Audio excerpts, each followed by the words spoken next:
Oh, All right. So, yeah, going over just everything a little bit from the top, just to explain everything what's going on with the market today. We've got 2.5% CPI year on year and core CPI lower than expected. So that's good. Market's reacting very bullishly off of this. This is obviously bearish for the dollar, bullish for the markets.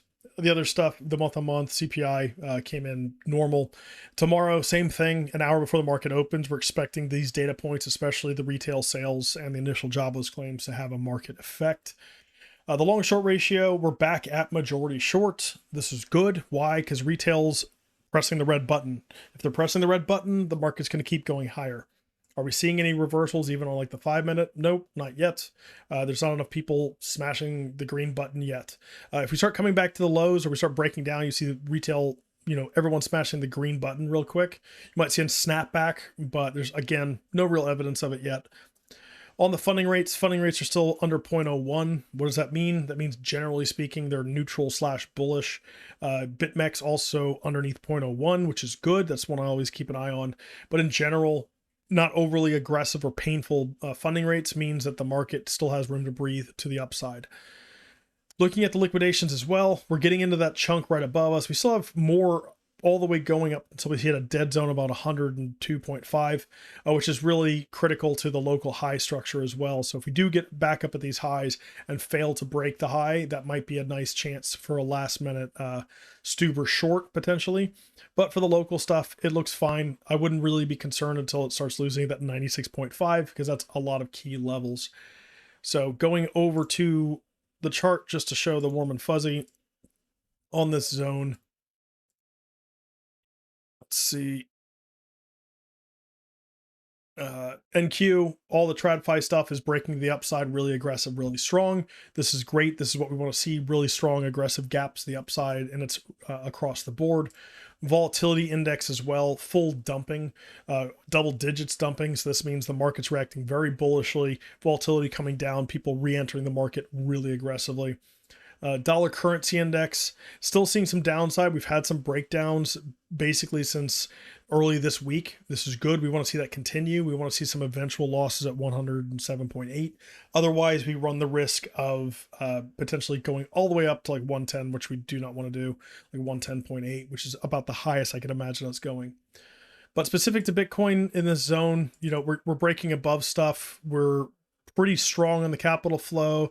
We're at very uppish conditions because now we're above some of these, higher metrics on like the wave master and stuff. Still looking like it has plenty of room to run to the upside. There's no evidence of us failing yet.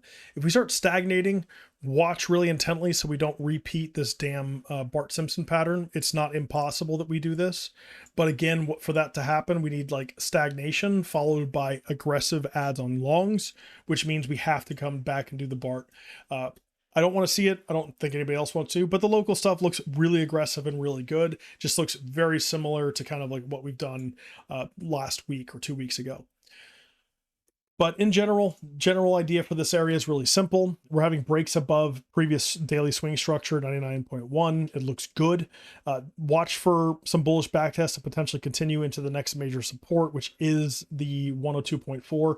That's going to be like the critical high. If we get that gain there, the significant part of this gain is that the higher time frame now means that we've created a higher high on a very high time frame, and any higher low, it can come all the way back down to the yearly open and bullishly back test it for continuation. So that's good if we do that on the higher time frame as well. But in the general stuff that what we're seeing right here, strong regains. There's the short liquidity zone of basically above us, but getting up to this zone, that's starting to fill out. It's not really there anymore. Higher highs are being created, and the only thing that starts to break structure is there's a potential like low time frame failure if we get back below 99.1 and the previous weekly open at 93.5. Then there's a potential lower time frame one to bring us back down towards the December level. In general, the only thing that fails the December level, I would say, is a bearish retest of that zone, and that breaks local priority only. So what is that? 96.5, like I said earlier. That's the level we want to hold for some upside continuation. If we start losing that, we have to do a bigger, deeper breakdown, probably back towards the yearly open. But the overlapping 1 hour, 4 hour daily support that we've now created below us is very, very, very strong. So this is good. This looks aggressive, and that's what we would like to see for continuation.